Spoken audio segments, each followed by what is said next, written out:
முத்துமாரியம்மன் திருக்கோயிலில் இன்று அதிகாலை வெகு விமரிசையாக மகா கும்பாபிஷேகம் நடைபெற்றது. பழமையான வரலாற்றை கொண்ட இந்த கோயில் பக்தர்களுக்கு சகல அபிஷேகமும் அருள் பூங்கொடியும் தரும் தாயாக போற்றப்படுகிறாள்.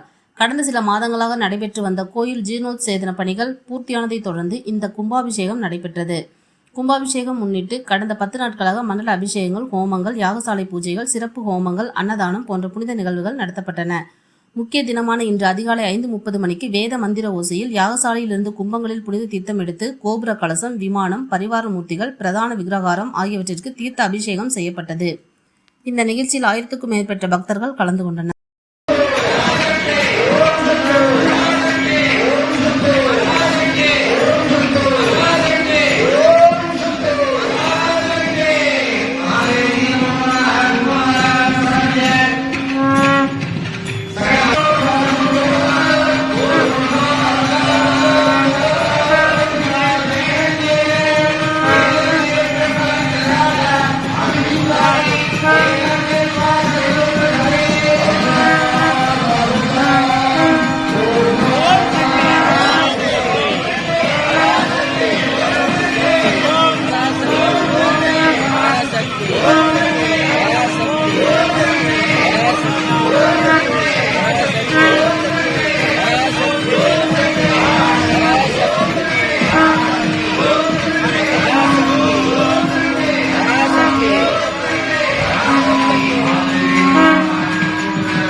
சிறப்பு என்னவென்றால், வேப்ப மரத்திலே பால் வடிந்து முத்து முத்தாக பால் வடிந்து முத்துக்கருமாரி என்று பெயர் வேண்டும் என்று அம்பையரோட அருள்வாக்கு கிணங்கு இந்த ஆலயம் அமையப்பெற்றது.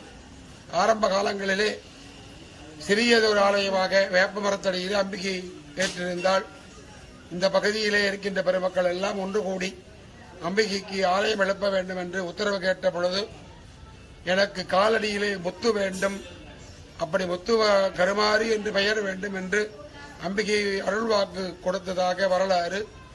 இங்கே அம்மை நோய் கண்டவர்கள் எல்லாம் வந்திருந்து தீர்த்தம் வாங்கி கொண்டு போனால் 3 நாட்களிலே அம்மை நோய் நிவர்த்தியாகி அவர்களுக்கு சுகம் உண்டாகும் என்பது கண்கூடாக நடந்து கொண்ட விஷயம். இந்த வேப்ப மரம் மிகவும் சிறப்பு வாய்ந்த ஒரு கிருமி நாசினி. இங்கே அந்த வேப்ப மரம் காற்று பத்தாலே அவங்க உடம்பு இருக்கிற வியாதியெல்லாம் நிவர்த்தியாகும். அது மட்டுமல்ல, விசேட காலங்களிலே 2 முறை தலைத்து 2 முறை தொழிற்கு என்ற ஒரு சிறப்பு இந்த வேப்ப மரத்துக்கு உண்டு.